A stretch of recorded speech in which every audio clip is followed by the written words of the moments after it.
God has given us life to live, and that life is best lived by grace. Hello everyone, this is Baljamin Tatlong Hari at ito po ang Life and Grace. Nagpapasalamat po tayo sa Panginoon na sa mga nakakaraan po nating episodes ay natapos po natin ang buong chapter 1 and chapter 2. And this week po, pagsisimulan po natin ang chapter 3 ng Philippians. Ang pamagat po ng ating episode for this particular Sunday ay Having No Confidence in the Flesh. Hinango po natin to mula po sa Philippians chapter 3 from verses 1 hanggang verse 5. Simulan po natin ngayon ang chapter 3 ng Pilipos, ang sulat ni Pablo sa kanyang mga partners, the only church na nag-support sa kanya financially after he left that local community. Ang sabi po sa Pilipos Kapitulo 3, talatang 1, sa kahuli-hulihan mga kapatid ko, magalak kayo sa Panginoon. Ang sumulat sa inyo ng gayon ding mga bagay ay hindi kalabisan para sa akin, kundi para sa inyong ikaliligtas. Alam niyo po, nakakatuwa na pansinin na sa umpisa pa lamang po ng chapter 3 na ito, ang unang ginamit pong salita ni Pablo ay ang salitang sa kahuli-hulihan. O sa English word po, ang ibig sabihin nito ay finally. And yet, 2 chapter pa po ang kanyang naidagdag sa sulat niyang ito. Sa wikang Griego po, ang salitang finally na ginamit po dito ay nangangahulugan at nagbibigay sa atin ng idea para sa natitira pang mga bagay. Ang kalimitang equivalent po nito sa ating English word ay yung salitang furthermore o from here on. So ang ibig sabihin po nito, obviously, hindi pa tapos si Pablo sa ibig niyang sabihin sa kanyang sulat para sa mga taga-Pilipos. Tandaan nating sinulat ni Pablo ang sulat na ito habang siya ay nakakulong sa Roma. Yet, ang message niya patungkol sa joy and rejoicing, yung pagiging nagagalak ay maraming beses niyang nabanggit dito po sa liham na ito kaysa sa iba pa niya pong mga liham. Actually, 16 times po niya itong nabanggit dito sa maiksing sulat na ito sa Pilipos. Kaya naman, ang Book of Philippians ay tinatawag din nating the most joyous epistles. Kahit pa nga ang sumulat nito ay nakakulong sa bilangguan at naghihintay ng posibleng hatol ng kamatayan. By this time, alam na natin ang kanyang pananaw, ang kanyang perspective patungkol sa buhay. Dahil ang tunay na kaligayahan at kagalakan ay hindi nakabase sa panglabas na sitwasyon or circumstances na pwedeng maranasan ng tao. But true happiness and joy is found in the person of Christ. Amen. Kaya po nang sabihan sila ni Pablong magalak kayo sa Panginoon o yung ibig sabihin sa Ingles, rejoice in the Lord. Mapapansin ninyong inuutusan sila ni Pablo dito. Kasi po, it is a command to rejoice. The word rejoice o magalak is a verb and this is something that we do. The word joy o kagalakan on the other hand is a noun and that is something we have. Sa malalimang pag-aaral po sa Tagalog na grammar, itong utos ni Pablo sa kanila na magalak kayo sa Panginoon ay nasa present imperative mood o tinatawag natin sa Tagalog na pangkasalukuyang pautos na pangungusap. Nang ibig sabihin ni Pablo dito ay magkaroon sila ng pangmatagalang application ito sa kanilang buhay. Yung nagagalak silang lagi bilang general habit nila at pag-uugali o lifestyle nila ng kanilang pamumuhay. I hope napansin din ninyo na sinabi niyang sa Panginoon. Sabi niya, magalak kayo sa Panginoon. Alam niyo po, marami pong tao ang hindi nakakaranas nito, yung magalak lagi sa Panginoon. Dahil para sa kanila, ang rejoicing ay ayon sa kanilang sitwasyon or circumstances na nararanasan. Kaya maghihintay pa silang gumanda ang pangyayari sa kanilang mga buhay bago pa sila mag-rejoice. We are supposed to rejoice in the Lord at ang ibig sabihin nito ay we are supposed to rejoice in who the Lord is sa ating mga buhay and what He has done for us.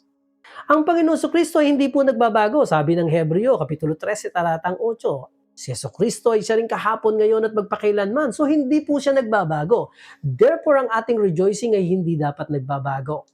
Ang kahabagan ng Panginoon, ang sabi po ng Lamentation chapter 3 verse 22 to 23, ang kahabagan niya ay laging bago kada umaga. His mercies are new every morning. So hindi dapat nagbabago ang joy. Ang rejoicing natin ay palaging nasa atin. We are to rejoice regardless of how we feel. Because the truth is that in our born-again spirits, we have joy and therefore we are always rejoicing dito. Because bunga po ito ng banal na espiritu nating tinanggap. It doesn't fluctuate or diminish. Ito po ay laging constant. The Lord has put joy inside every one of us. Naglagay po ang Panginoon ng joy. And now, we are to work it out by choosing to obey this command of the Scripture. And as a pastor, I'm strongly encouraging you to rejoice in the Lord. NCMI, rejoice in the Lord. Yun po ang sinasabi ko sa inyo. Sa dulo po ng talatang ito, ang sabi po ni Pablo, ang sumulat sa inyo ng gayon ding mga bagay ay hindi kalabisan sa akin, kundi para sa inyong ikaliligtas. Ang ibig sabihin nito, sa pag-ulit ni Pablo ng pagpapaalala sa kanila ng mga mahalagang bagay, sinasabi niyang ito ay hindi kalabisan kundi nararapat lamang gawin ko dahil ito ay para sa inyong ikaliligtas. Meaning, palagian silang papaalalahanan ni Pablo upang di sila madaling manglupaypay kahit sa gitna ng mga pag-uusig at ng kahirapan. Ituloy po natin, Pilipos Kapitulo 3, talatang 2. Mag-ingat kayo sa mga aso. Mag-ingat kayo sa masasamang manggagawa. Mag-ingat kayo sa mga hindi totoong pagtutuli. Sigurado po tayong hindi yung totoong hayop na aso ang tinutukoy dito ni Pablo. Gayunpaman, hindi naman tayo nakakasiguro kung sino talagang partikular na tao ang pinatutungkulan niya sa mga salitang ito. Marami pong nagsasabi patungkol dito na ang tinutukoy niya ay patungkol sa mga hintil kasi nga po naikumpara minsan ng Panginoong Yesus sa Biblia na yung gentle woman ay parang aso. Subalit kilala natin si Pablo kung papaanong niyakap niya ang mga hintil dahil alam niyang parehas lamang naman ang pakikitungo ng Diyos, maging Hudyo man ito o maging hintil. So therefore, we can suspect na ang masasamang tao na pinatutungkulan niya sa mga salitang ito, Hudyo man o hindi, ay people who are coming against the true gospel. Those who are trying to mix the Old Testament law with the New Testament grace. Binanggit niya ang salitang hindi totoong pagtutuli. Alam niyo po, ang pagtutuli o ang circumcision ay kilalang ginagawa sa lumang tipan bilang tanda ng kanilang pakikipagtipan sa Diyos na napasimulan pa mula pa kay Abraham, Genesis chapter 12 hanggang 17. Subalit, nawalan po ito ng tunay na kahulugan sa kanilang blind obedience dito po sa pagpapatuli. Sa paniniwala nilang, ang pagtutuling ito ang nagbibigay sa kanila ng kaligtasan o ng salvation. Kaya't ang circumcision issue na ito ay nagsisimbolo po ng pagkakaiba sa pagitan ng lumang tipan at bagong tipan sa paraan kung papaano natatamo ang kaligtasan. Meron po mga nagsasabi sa kanila na upang makabilang kayo sa pangako ng Diyos sa mga Hudyo, ay kailangan ninyong magpatuli kagaya ng mga Hudyo. Dahil dito natamo ng mga Hudyo ang pangako ng Diyos. Subalit alam nating ito ay symbolism lamang na nagdadala sa atin ng tunay na kahulugan o yung substance. At ito po ay ang pananampalataya kay Kristo, ang pakikipagrelasyon sa Panginoong Jesucristo. Kaya't ang sinasabi ni Apostol Pablo dito ay walang kabuluhan ang pagtitiwalang maligtas ka dahil sa pagtutuli. At ito ay isa lamang kilos ng pagputol ng laman. Ang pagtutuling hiwalay sa pananampalataya kay Kristo ay isa lamang pagputol ng laman. Nothing more. Tuloy po natin, Pilipos Kapitulo 3, talatang 3. Sapagkat tayo ang pagtutuli na sumasamba sa Diyos sa Espiritu at nagmamapuri kay Kristo Jesus at walang anumang pagtitiwala sa laman. Dito po kinakausap ni Pablo ang mga taga-Pilipos na sila po ay mga Gentile Christians. At ang sinasabi niya, tayo ang tunay na pagtutuli. Kaparehas po ito ng katotohanang inilatag niya sa Aklat ng Roma nang kausapin niya po ang mga Kristiyano ng Roma. Ang sabi niya po sa Romans chapter 2 verse 28 to 29, sapagkat ang pagiging tunay na Hudyo ay hindi sa panlabas lamang, at ang tunay na pagtutuli ay hindi dahil tinuli ka sa laman. Ang pagiging tunay na Hudyo ay nasa kalooban, at ang tunay na pagtutuli na may pagtutuli sa puso, sa pamamagitan ng Espiritu at hindi ng nakasulat na kautusan. Ang karangalan ng taong iyon ay hindi mula sa tao, kundi mula sa Diyos. Hindi ang katatayuan ng ating laman ang mahalaga, kundi ang katatayuan natin sa ating mga espiritu. Ito po ang mahalaga sa Diyos. Nung tayo po ay maborn again, ang atin pong espiritu ay nakipagkaisa sa Espiritu ni Kristo. Tayo ngayon ay isang espiritu na katulad ng kay Kristo sa ating mga puso. At ito ang mas mahalaga para sa Diyos. Dito sa ating mga puso'y tayo'y tinitingnan ng Diyos at hindi sa kilos ng ating panglabas na laman. Ang tao ay patuloy pa ring titingin sa panglabas na katatayuan natin. Subalit ang sabi po ng unang Samuel, Kapitulo 16, talatang 7, ang tao ay tumitingin sa panglabas na anyo, ngunit ang Panginoon ay tumitingin sa puso. At sa kabuuan po, ang sinasabi ni Pablo ay ganito, those who put faith in their circumcision to save themselves are putting confidence in the flesh and not in God. Sa ating pangkasalukuyang kapanahunan, ang circumcision para maligtas ay hindi na ang pinag-uusapang isyu ngayon. Ang kalimitang pinag-uusapang isyu ngayon ay ito po, na ang kaligtasan ay natatamo dahil sa kabanalan. Yung po bang hindi ka magiging katanggap-tanggap sa Panginoon kung hindi ka banal.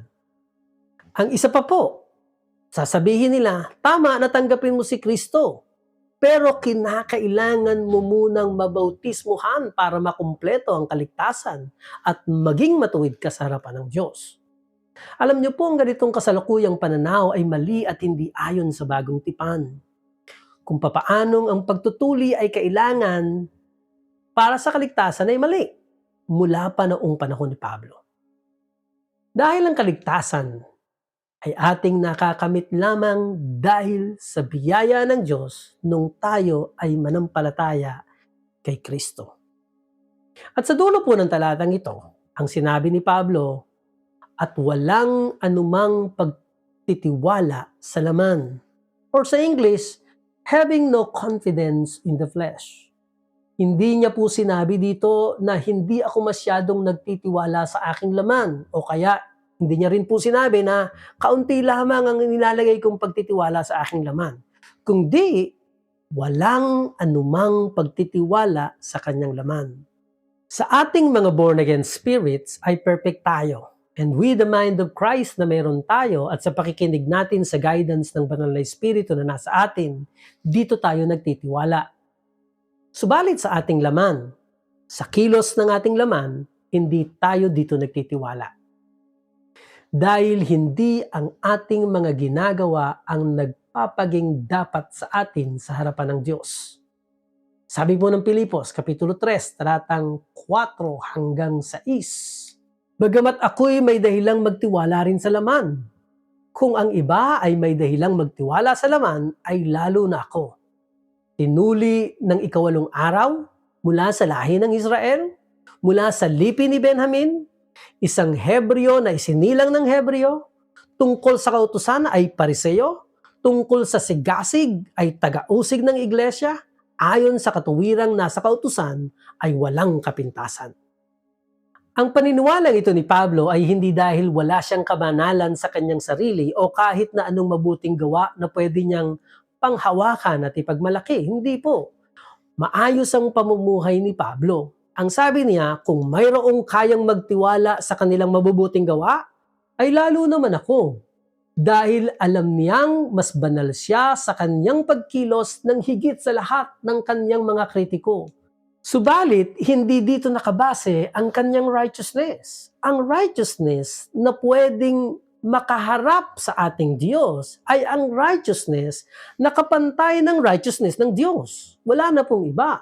And in order to receive this kind of righteousness by faith in Jesus Christ, and in order to receive this righteousness of faith in Jesus Christ, people must quit relying upon their own righteousness and must trust in Christ alone for the righteousness that is of God by faith. Ito po ang kailangan nating pagkatiwalaan. Ang sinasabi ng kanyang mga kritiko kasi ay hindi sapat na magtiwala lamang kay Kristo, kailangang magpakita ng kabanalan at kinakailangang magpatuli upang maging katanggap-tanggap sa Diyos. Kung kaya ipinapakita ni Pablo sa kanila na siya ay namumuhay ng higit na may kabanalan kaysa sa kanilang lahat. At kung sa kanilang palagay na ang kabanalan ay nakapagdadala ng espesyal na favor mula sa Diyos, then si Pablo ang may espesyal na pabor dahil mas banal siya kaysa sa kanilang lahat. Gayunpaman, natagpuan niyang ang lahat ng kabanalan ay hindi sapat upang magkaroon ng tamang kaugnayan sa Diyos. Dahil ito ay natatamo lamang sa pamamagitan ng pananampalataya sa tinapos ni Kristo sa krus ng Kalbaryo. Apostle Paul's list of human attainment is impressive. Nakakamangha po ito dahil 8 araw pa lamang siya ay natuli na siya according to the law. He was a full-blooded Jew and of outstanding tribe of Israel. Galing po siya sa lipi ni Benjamin. Bilang isang Pharisee, ang sabi niya, sinunod niya ang kautusan with zealousness.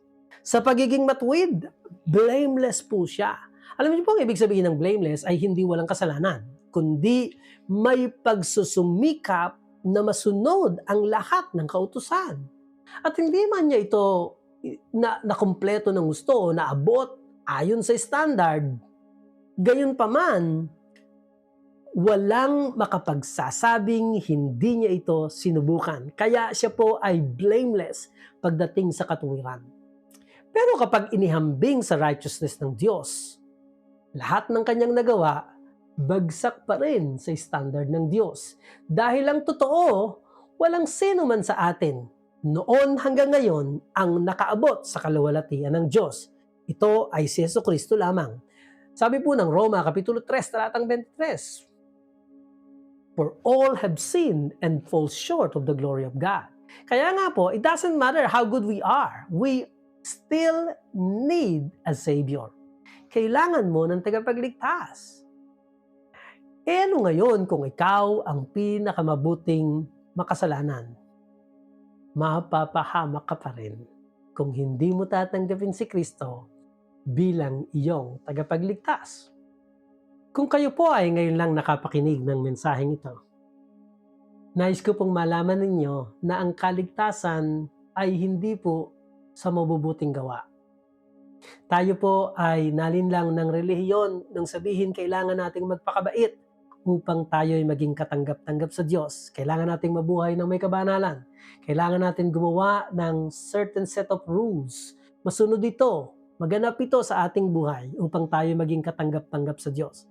Subalit, ang banal na kasulatan, partikular sa Bagong Tipan, ang Ebanghelyo ng kaligtasan ni Kristo, ay nagpapaliwanag na sa atin na ang kaligtasan ay natatanggap natin dahil sa paniniwala natin sa ginawa ni Kristo para sa atin.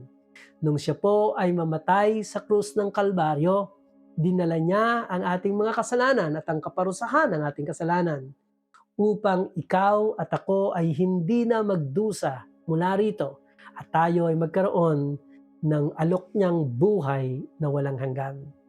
Iiwanan ko po kayo upang pag-isipan niyo mga bagay na ito. Ang sabi po sa Juan Kapitulo 3, talatang 16, sapagkat gayon na lamang ang pagsinta ng Diyos sa buong sanglibutan na ibinigay niya ang kanyang bugtong na anak upang ang sinumang sa Kanya'y sumampalataya ay magkaroon ng buhay na walang hanggan. Alam niyo po, ang Roma Kapitulo 10, talatang 9 at 10 ay nagsasabing, "If you confess the Lord Jesus Christ and believe in your heart that God raised Him from the dead, you will be saved." Kung ipapahayag ng iyong bibig na si Jesus ay Panginoon at paniniwalaan mong siya ay binuhay na muli mula sa kamatayan, matatanggap mo ang kaligtasan. Pwede kang manalangin ng ganito, Panginoong Jesus, tinatanggap ko ang kapatawarang dulot ng pagkamatay mo sa krus. Kinikilala ko na ikaw ay Panginoon ng aking buhay at naniniwala ako na ikaw ay nabuhay na muli mula sa mga patay upang ako ay magkaroon ng bagong buhay. Salamat po sa kapatawaran mo. In Jesus' name, Amen. If you have prayed this kind of prayer, I'm telling you, God knows your heart, and today you have received salvation. Congratulations po. Ito po si Baljamin Tatlong Hari, nagpapaalam sa inyo at nagsasabing, life is best lived by grace. Shalom!